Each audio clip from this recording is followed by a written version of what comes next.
If you are teaching a course and you want to get some student feedback, let's say, for instance, you want to know what their topic ideas are before you teach a library research session, or you want to give students a little quiz. A great tool to use is the Forms feature in Google Drive. So it's a form app in Google Drive, and what you're looking at right now is how I have integrated it into a research guide at Agnes Scott College. So just imagine this could be Moodle. You could embed your form into Moodle or into your research guides or any website, and this is what it looks like. I was asking students to submit their topic ideas to me before the session began. So they could type in here, interesting topic, and submit. And if they wanted, they could go back and edit their response or just submit another one. So I set up my form so that I'd only get one question per form so that they could submit as many ideas as they wanted. But you could have multiple questions on here. So let's take a look at where that data goes real quick. So if I go over here to this spreadsheet, this actually is another app that's in Google. So in Google Drive, it's and when you create a form, you can set it up so that all your data goes to a spreadsheet. In fact, I think that's the default. And so you'll notice that all the topic ideas that were entered are listed here, and number 13 is the one that I just typed in, interesting topic. So let's go back to the website that I created, and I'm going to scroll down. You don't have to do this, but this was another thing that I found interesting to do because I wanted to share the results with my students and use it in class. So I set it up so that this spreadsheet was published also to a website. So basically what I'm saying is that whether you create a form or whether you create a spreadsheet, both can be shared in a website. The same is true with the presentations that Google Apps provides, and I believe with Google Docs, but I have not tried that yet. So let's close this out real quick and let's go over to Google Drive. So this is my Google Drive account, and if I were trying to create a form, basically I just go over here to create, and you can see I have all the different types of apps that provide the types of documents that I might want to use in a class. I'm going to go down here to form, and if you've done anything with SurveyMonkey, you can see that there's some similarities here. It's giving me some suggested forms that I can use. I like just using the default one, so I'm going to use that, and then let's just call this testing forms. So you give it a title, and then we click OK, and it gives us a template to use to create our form. So up here you can see that I can provide a description. Again, this is very much like SurveyMonkey or Zoomerang if you've ever used those. I can type in my question. Tell me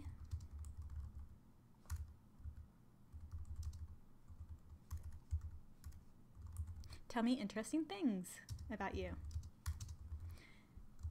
And maybe I want to give them choices, probably not for that kind of question. I can give them help text too to go under it, but I can have them provide a short answer, provide a paragraph worth of text, choose from a list, give them checkboxes, scale, grid. I haven't played with all of these, but I just wanted you to see that these are some of the options that you have.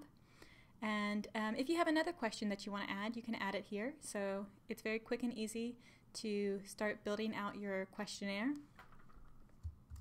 Do you like dogs?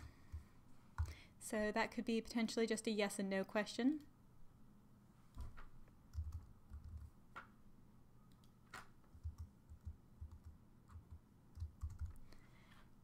And I can even require that students answer this one. So if I really do want to know if they like dogs, I can require that. And then when I'm done, I just click done, and it gives me an option for a confirmation page, what should appear there. And then to make this form, to see what this form looks like, I can do view live form here. So I can see what it looks like before I present it, just to make sure that it looks the way that I want it to.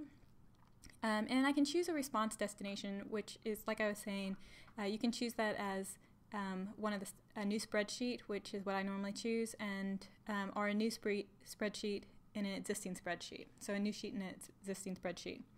So that's an option that you have. I'm going to leave it at New Spreadsheet, which is the default.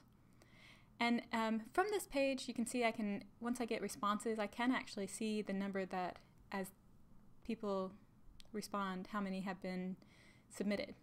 So I can click Send Form. And what it does is it gives me the option for providing people with a URL. I can also get code to embed this somewhere. So I can use an iframe to embed this form into another location, and I can change the sizes. But one thing that I might want to do before I send this, let's see. You can also send it via email. So, so that's one of the things I can do is I can embed it that way.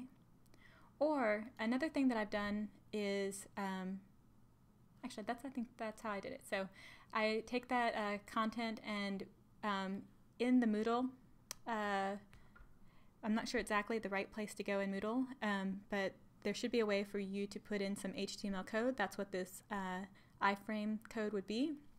And you could just embed it into Moodle. For those of you who are doing library guides or working on websites, then what I did was I just did a regular box, rich text box, and then I added the text. So I went into plain text editor and I pasted in my iframe. So that's how I got the form onto the page.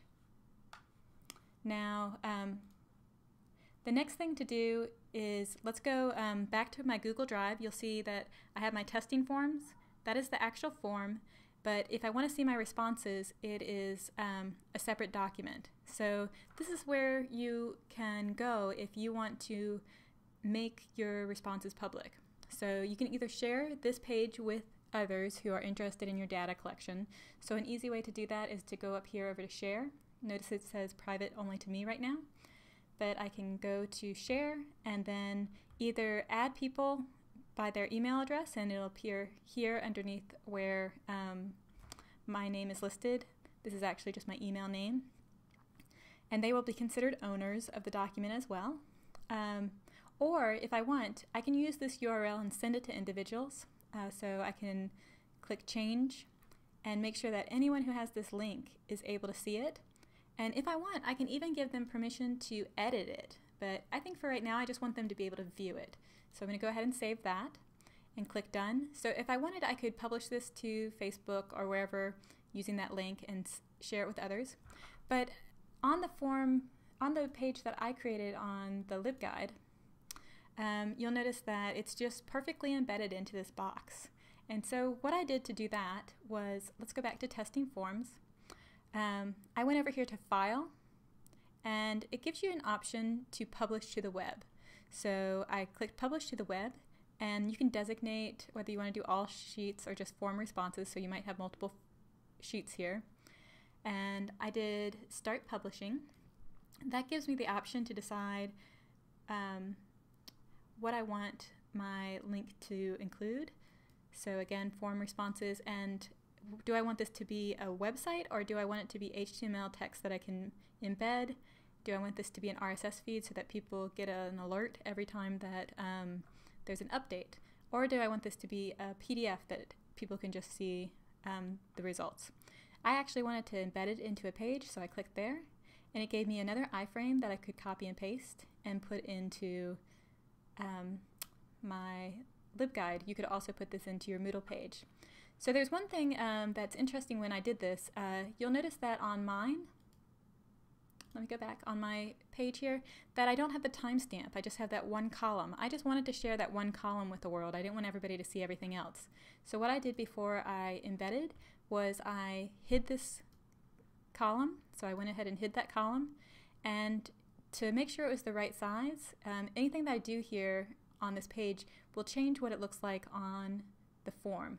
So it's only going to show the columns that have content in it, but you can change the width of these, which is what I did on that form, so that it would fill up the whole page and you wouldn't just see a skinny column. So those are some of the things that I think can be helpful with using forms as an interactive tool with your students. You can use this to do polling, or you don't have to show the form responses, so it could be something that's used as a test. So I just wanted to share that with you, and if you have any questions, please feel free to contact me. My email is clong@agnescott.edu, and you can reach me at 404-471-6343. Thanks so much.